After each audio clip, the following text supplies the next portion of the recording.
Sir, ഈ മോഡി വിരുദ്ധർ പറയുന്നത് ഈ നമ്മുടെ നാട്ടുകാരുടെ എല്ലാം സ്വർണം രാജ്യം കണ്ടുകിട്ടുമെന്നാണല്ലോ. മോഡി കല്യാണം കഴിക്കാത്തതുകൊണ്ടാണോ ഈ സ്വർണത്തിന്റെ വിലയെക്കുറിച്ച് മോഡിക്ക് അറിയാത്തത്? മോഡി നമ്മുടെ സ്വർണം കണ്ടുകിട്ടുമെന്നോ അദ്ദേഹം കല്യാണം കഴിക്കാത്ത കൊണ്ടാണോ അറിയാത്തതെന്നൊക്കെ വേറൊരു വിഷയം, അത് അതിലോട്ട് വരാം. അതെ. അതിന് മുന്നോടിയായിട്ട് അദ്ദേഹം ഒരു 7 കാര്യങ്ങൾ പറഞ്ഞു. അതെ. നമ്മുടെ ഓസ്ട്രിറ്റി മെഷേഴ്സ് ആയിട്ട് ഇപ്പോഴത്തെ പ്രത്യേകിച്ച് നമ്മുടെ ലോക നടക്കുന്ന പിന്നെ പ്രശ്നങ്ങളുടെ പശ്ചാത്തലത്തിൽ ഒരു 7 കാര്യങ്ങൾ ഒരു ഇത് പാലിക്കണം, പിന്നെ ഓസ്ട്രിറ്റി പാലിക്കണം അദ്ദേഹം പറഞ്ഞു. അതാണ് മെയിൻ ആയിട്ടുള്ള ഇഷ്യൂ. അതിനകത്ത് ഒരു കാര്യം അദ്ദേഹം പറഞ്ഞത് ഗോൾഡാണ്. ഗോൾഡ് ഉപയോഗം ഒരു വർഷത്തേക്ക് കുറയ്ക്കണമെന്ന് പറഞ്ഞു. എന്തുകൊണ്ടാണ് ഈ ഗോൾഡ് ഇത്രയും വാല്യൂബിൾ ആകുന്നത്, ഇത്രയും ഇമ്പോർട്ടൻ്റ് ആകുന്നതെന്ന് ചിന്തിച്ചിട്ടുണ്ടോ? അതൊരു വലിയ ചോദ്യമാണ്. കാരണം ഈ മറ്റൊരുപാട് മെറ്റൽസ് ഇന്ത്യ ഇറക്കുമതി ചെയ്യുന്നുണ്ട്. Why only gold? എന്തുകൊണ്ട് ഗോൾഡ് മാത്രം? അതായത് ഒരു ടൺ ഗോൾഡ് ഓർ പ്യൂരിഫൈ ചെയ്ത് എടുക്കുമ്പോൾ നമുക്ക് കിട്ടുന്നത് കുറഞ്ഞ ക്വാളിറ്റി ഉള്ളതാണെങ്കിൽ 1 തൊട്ട് 2 ഗ്രാം.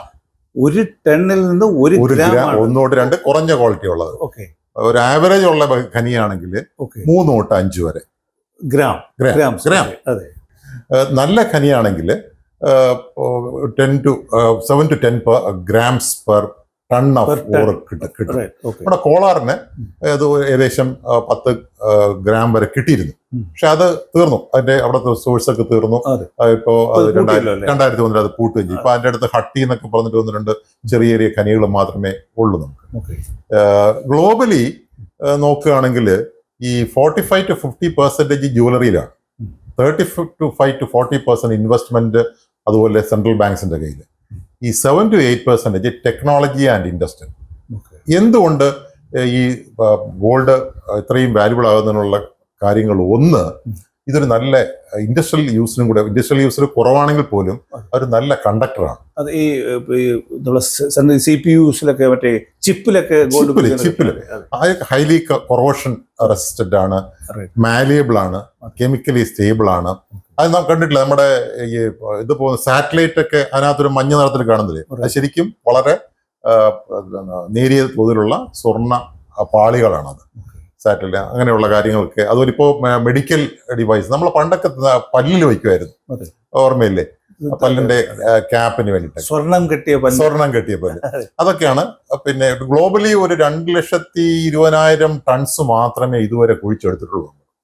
ഇനിയിപ്പോ ഒരു 1,32,000 ടൺ വരെ അടിയിലുണ്ടെന്നാണ് പറയപ്പെടുന്നത്. ഇന്ത്യയെ സംബന്ധിച്ചോളം നമ്മളൊരു ആവറേജ് 800 ടൺസ് ആണ് നമ്മൾ ഒരു വർഷം ഇമ്പോർട്ട് ചെയ്യുന്നത്. അതിൽ 30,000 to 35,000 ടൺസ് പ്രൈവറ്റ്ലി ഹോൾഡ് ചെയ്യുന്നതാണ്.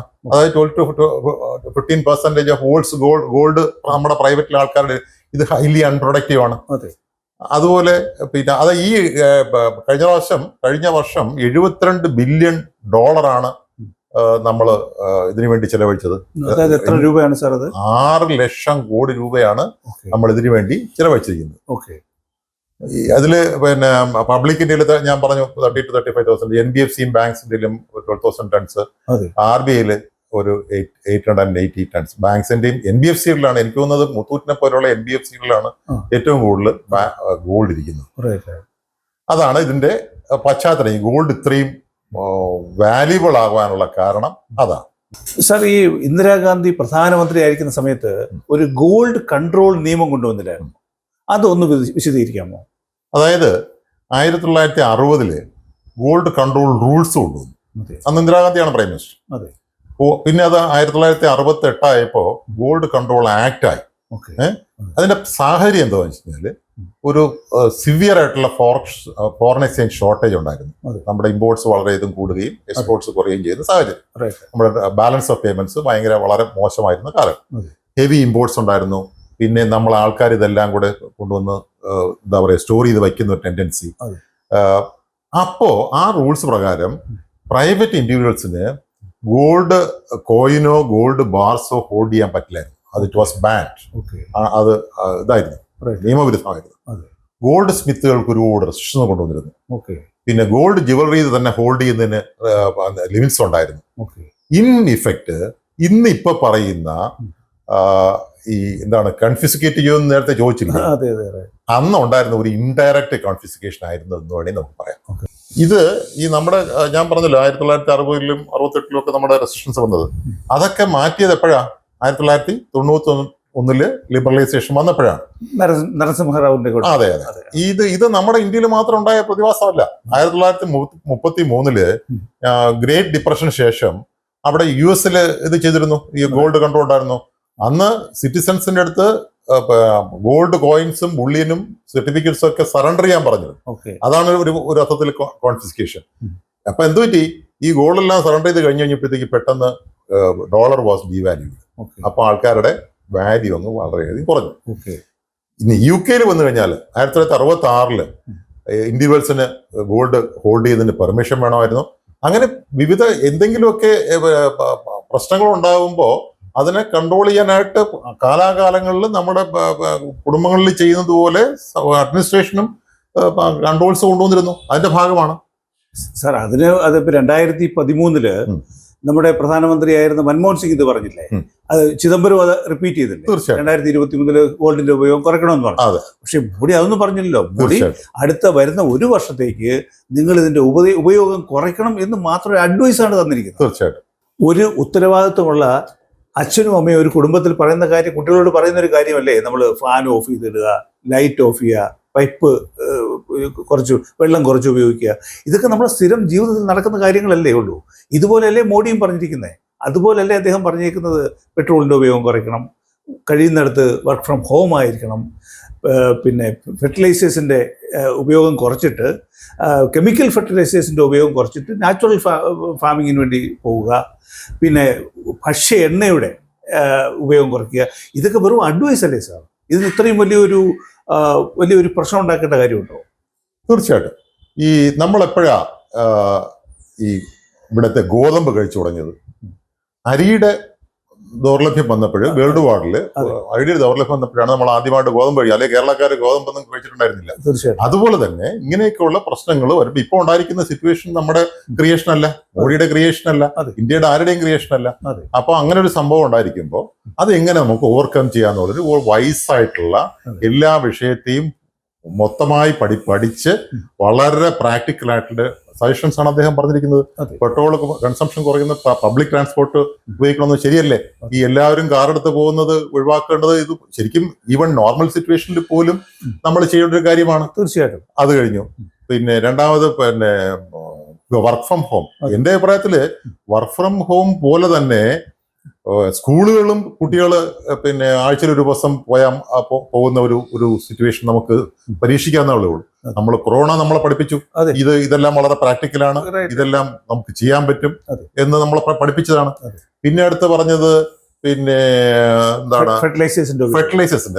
കെമിക്കൽ ഫെർട്ടിലൈസേഴ്സിന് വരുന്ന അതിന്റെ ഇൻപുട്ട് വരുന്നതെല്ലാം ഈ പെട്രോളിയം പ്രോഡക്ട്സ് എന്നാണ്. അപ്പൊ നമ്മളൊക്കെ പണ്ട് എന്താ ചെയ്യുന്ന പാടങ്ങളിൽ ഈ ഇതുണ്ടല്ലോ ചാണകവും കുഴ എന്ന് പറയുന്നത് പിന്നെ ഇതിന്റെ പച്ചിലകള് കട്ട് ചെയ്തിട്ട് ആണ് ഓരങ്ങൾ ഉണ്ടാക്കുക. അത് പരീക്ഷിക്കുക എന്നുള്ളതാണ്. അതിനെ കുറെ കൂടെ അടിസ്ഥാനപരമായ ഉരമാണ് അത് ഉണ്ടാകുന്നത്. അപ്പൊ അങ്ങനെയൊക്കെ ചെയ്യാമെന്ന് അദ്ദേഹം പറഞ്ഞത് പിന്നെ തെറ്റാണെന്ന് പറയാവോ?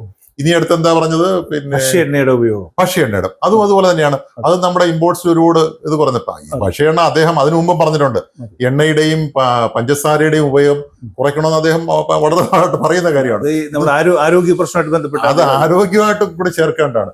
ഈ നല്ലത് പറയുമ്പോ തിരിച്ചറിയാൻ പറ്റാതിരുന്ന ഒരു ജനവിഭാഗത്തിന്റെ അടുത്ത് എസ്പെഷ്യലി ഈ ചെക്കനെ പോലെ ആൾക്കാരെ മിസ്ലീഡ് ചെയ്യാനുള്ളപ്പോ എനിക്ക് അതിനെക്കുറിച്ച് നമുക്ക് എന്തെങ്കിലും പറയാൻ തന്നെ പറ്റുമെന്ന് എനിക്ക് സംശയമുണ്ട്. സാർ, നമ്മൾ രണ്ട് കാര്യങ്ങൾ വിട്ടുപോയല്ലോ. ഒന്ന്, ഈ ഫോറിൻ ബ്രാൻഡ്സിൻ്റെ ഉപയോഗം അത് മാറ്റിയിട്ട് സ്വദേശിയിലേക്ക് തിരിച്ചു വരണം എന്നങ്ങനെ പറയുന്നുണ്ട്. രണ്ടാമത് ഈ ഫോറിൻ ട്രിപ്സ്, ആവശ്യമില്ലാത്ത വിദേശയാത്രകൾ ഒരു വർഷത്തേക്ക് കുറയ്ക്കണം എന്നാണ് അദ്ദേഹം പറഞ്ഞിരിക്കുന്നത്. അതിനെക്കുറിച്ച് നമുക്ക് സംസാരിക്കാം. അതെ. ഈ ഫോറിൻ ബ്രാൻഡ്സിനെ കുറിച്ച് അദ്ദേഹം പണ്ടുതൊട്ടേ പറയുന്നതാണ്. ആത്മനിർഭർ ഭാരത് എന്ന് പറഞ്ഞ ഒരു അദ്ദേഹം എന്നും പറഞ്ഞുകൊണ്ടിരിക്കുന്ന കാര്യമാണ്. അത് നമ്മൾ ഒരു ട്രൂ നാഷണലിസ്റ്റ് ചെയ്യേണ്ട ഒരു കാര്യമാണ്. അത് അദ്ദേഹം റിമൈൻഡ് ചെയ്തെന്ന് മാത്രമേ ഉള്ളൂ. അത് മാത്രമല്ല, ഈ ഫോറിൻ ട്രാവൽ ഇപ്പോൾ ഒരു വലിയ ഫാഷനായിട്ട് മാറിയിരിക്കുകയാണ്. ശരിക്കും ഇന്ത്യയിൽ തന്നെ കാണാനായിട്ട് ഒരുപാട് സ്ഥലങ്ങളുണ്ട്. അതൊന്നും കാണാതെ കണ്ടിട്ട് നമ്മളെല്ലാം എന്നിട്ട് പറയാമല്ലോ, മീറ്റിംഗിൽ പറയാം അദ്ദേഹം 24 ഫോറിൻ രാജ്യങ്ങൾ വിസിറ്റ് ചെയ്തിട്ടു എന്ന് പറയുന്ന പോലെയുണ്ട്. ഇവിടെ കണ്ടു തീരാത്ത ഒരുപാട് സാധനങ്ങളുണ്ട്.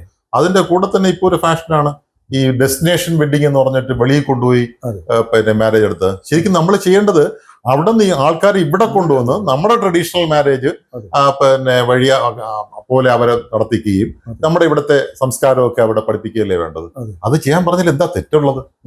അതായത് നമ്മുടെ രാജ്യത്തിന്റെ ഭദ്രതയ്ക്ക് വേണ്ടി നമ്മുടെ ബഹുമാനപ്പെട്ട പ്രധാനമന്ത്രി മുന്നോട്ട് വെച്ച 7 നിർദ്ദേശങ്ങൾ മോഡി വിരുദ്ധർ വക്രീകരിച്ച് അതിനൊരു രാജ്യവിരുദ്ധതയിലേക്ക് കൊണ്ടുപോകാനല്ലേ ഈ ശ്രമിക്കുന്നത്. സാർ എന്ത് പറയുന്നു അതിനെക്കുറിച്ച്? അത് ഇപ്പോൾ മാത്രമല്ലല്ലോ, നമ്മുടെ എല്ലാ കഴിഞ്ഞ കാലങ്ങൾ നോക്കിക്കഴിഞ്ഞ് കഴിഞ്ഞാൽ നമുക്ക് മനസ്സിലായില്ലേ, നമ്മുടെ നമ്മളെ രാജ്യത്തിനെതിരായി പെരുമാറിയപ്പോഴത്തേക്ക് നമ്മൾ അങ്ങോട്ട് റിട്ടാലിയേറ്റ് ചെയ്ത സന്ദർഭങ്ങൾ ഉണ്ടായിട്ടുണ്ട്. 2-3 ആക്ഷൻസ്. അതിന് തെളിവില്ലെന്നും അത് വെറുതെ പറഞ്ഞതാണെന്നും പറഞ്ഞ ആൾക്കാരാണ്.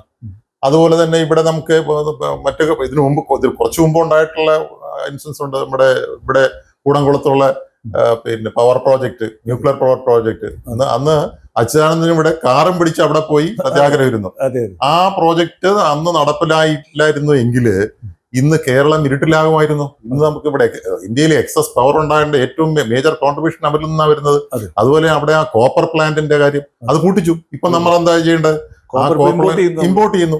അത് അവിടെയും അതിന് നമ്മൾ കാശ് കൊടുക്കണം, ഫോറക്സ് വേണം.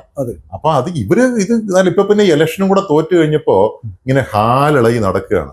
ആ ചെക്കൻ കണ്ടില്ലേ, ഇയാള് സത്യപ്രതിജ്ഞ ചെയ്യുന്ന വേദിയിൽ ഇങ്ങനെ ഒരുമാതിരി ഇളിപ്പിനായിട്ട്, അതായത് 102 മെമ്പറോട് കൂടി ഇന്നലെ രാഷ്ട്രീയത്തിൽ വന്ന ഒരു പയ്യൻ കയറി സത്യപ്രതിജ്ഞ ചെയ്യുമ്പോ ഇവനൊരു അസൂയോടും ഒരു ഇളിപ്പേഴോടും കൊടുന്ന് ഓടി അപ്പുറത്ത് ഇങ്ങനെ നിൽക്കുന്നുണ്ടായിരുന്നു, കണ്ടില്ലേ? അപ്പൊ അതിൽ നിന്നുണ്ടാകുന്ന മാനസികാവസ്ഥയാണ്. അങ്ങനെ കണ്ടാൽ മതി. ഇത് പറഞ്ഞു നിർത്തുമ്പോൾ നമ്മുടെ ആൻഡമാൻ നിക്കോബാർ ദ്വീപിൽ നമ്മളിപ്പോ ഒരു വലിയ പ്രോജക്റ്റുമായിട്ട് നമ്മുടെ സർക്കാർ വന്നിട്ടുണ്ട്. ഒരു നേവൽ പ്രോജക്റ്റും ഒക്കെ ആയിട്ട് അറിയാമായിരിക്കും പത്രങ്ങളൊക്കെ. മലാക്ക സ്ട്രേറ്റിന്റെ ഇമ്പോർട്ടൻസ് കണ്ടുകൊണ്ട് അതുവഴിയാണല്ലോ ഒരു നല്ല ഭാഗം കപ്പൽ ഗതാഗതം നടക്കുന്നത്. അപ്പോ അത് കണ്ടുകൊണ്ടാണ് ഈ പ്രോജക്റ്റ് കൊണ്ടുവരുന്നത്. 72,000 കോടി രൂപയുടെ പ്രോജക്റ്റാണ്. കറക്റ്റ്. അങ്ങനെ ഒരു ബൃഹത്തായ ഒരു പ്രോജക്റ്റ് കൊണ്ടുവരുമ്പോൾ അതിനകത്ത് അഭിമാനിക്കുകയും അതിന് സപ്പോർട്ട് ചെയ്യുന്നതിന് പകരം ഈ ചെക്കനെന്താ പറഞ്ഞത്? ഫ്രജിലിറ്റി, ഇതൊക്കെയാണ് നമ്മുടെ ഇത് നടക്കും. പക്ഷെ എന്ത് ചെയ്യാൻ പറ്റും? കുറെ ആൾക്കാർ ഇപ്പോഴും അവരുടെ കൂടെ ഉണ്ടെന്നുള്ളതാണ് ഒരു ദുഃഖസത്യം. അപ്പോൾ നന്ദി സാർ. പക്ഷേ എനിക്ക് പ്രേക്ഷകരോട് ഒരു കാര്യം പറയാനുണ്ട്. നമ്മുടെ അനൂന ചാനൽ നിങ്ങൾ സബ്സ്ക്രൈബ് ചെയ്യണം. നിങ്ങളുടെ ഗ്രൂപ്പുകളിലേക്ക് ഇത് ഫോർവേഡ് ചെയ്യണം. നിങ്ങൾക്ക് താല്പര്യമുള്ള വിഷയങ്ങൾ നിങ്ങൾ ഞങ്ങളുടെ കമൻറ്റ് ബോക്സിൽ ഇട്ട് കഴിഞ്ഞാൽ അത് നമുക്ക് വീണ്ടും നിങ്ങളുടെ മുന്നിലേക്ക് കൊണ്ടുവരാൻ ഞങ്ങൾ ശ്രമിക്കുന്നതാണ്. നന്ദി, നമസ്കാരം.